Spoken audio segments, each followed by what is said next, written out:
I just saw a picture of a man that single-handedly made me quit acting without even knowing it.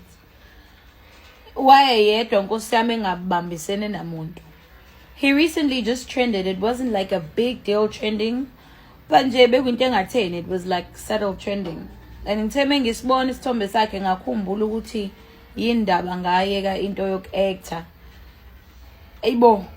And yazi bahle sibengibuza mhlawumbe mengikwama interview ukuthi awupheni waqala ngoku-actor kwenzakalani, mhlawumbe ngithi mina khona kodwa izizathu mhlawumbe engihlezi ngisisho sengikhumbulile ukuthi akusilona iqiniso lelo. That's not why I quit acting.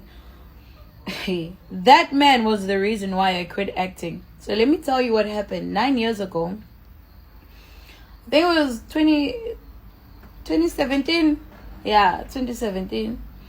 2018, if you've been on my page, you'll know ukuthi ngangithanda indaba yoku-act.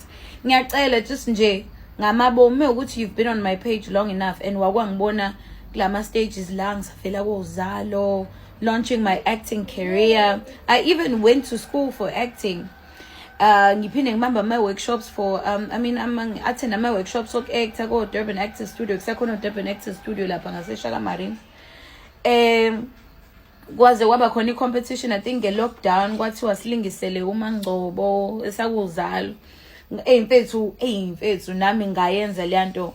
Ngagcina sengiyibona sengikwi-set yoZalo phela kuthiwa mesifika laphana sibona ukuthi izinto zenziwa kanjani yabo behind the scenes.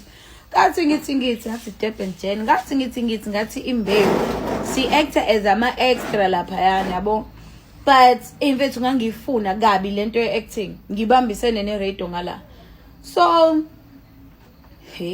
lwabhuti usekuwubaba nje manje sikhohla kasekhehla lesana. So angazi nini kuphume i-poster yokuthi kunama auditions of actor and ama-judge akhona waseGoli and ama-actors aziwa. I think kwakhona i-director phakathi kube khona Well, nizwele-ke bafethu ukuthi uPendulo-ke uvezile ukuthi kungani laphana-ke egcine-ke noma wagcina-ke eyekile laphana-ke ukuphesua i-career yakhe yo-actor. So laphana-ke i-page elibizwa laphana ngoLady Londi laphana-ke ku-Facebook lenzeke ucwaninga-ke ukuthi hey bo ngiwutholile umyalezo wenu boswiri after going through comments and piecing 1 and 2 together online.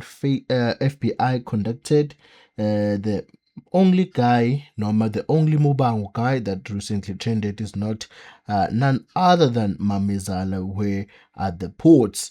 This of course is alleged. So akusho ukuthi ilona ke qiniso kanti ke abantu abanga uyena laphana ke uJames noma ke obizwa ngoJames laphana ke kumdlalo ubudlala laphana noma odlala laphana SABC2 uMubango kanti ke kwatrenda ke over the past few weeks noma past few days about ukuthi hey Mamezala. So abantu ke bacommentile ke njengoba ngizokudlalela ama comments in the next slides uyibonela ukuthi batheni ke abantu ezobazi ke abantu ke bahlezi ke becommenta if so laphana ke unokuthula noma ke ngithi uMaseko nokuthula du uyasho ukuthi uMbango recently trended sikhula simbuka Natala get my drift drizzle guys ishoni umsolwa bakithi ngaze ga lost nami mzala Mamezala cha musale khona khohlwa. Well yeah, ama comments ke la bhalwe abantu ke beyisholo ke insolo zabo, but ke angazi bafethu ukuthi ngithini ngawo lama rumors lawo. Bengicela ningakhohlwa lapha ku subscribe and phinde click i notification bell kuyo ke i-channel yethu ke i247 News. So siqinisekisa ukuthi siku-update ngendaba etrendayo. Danko.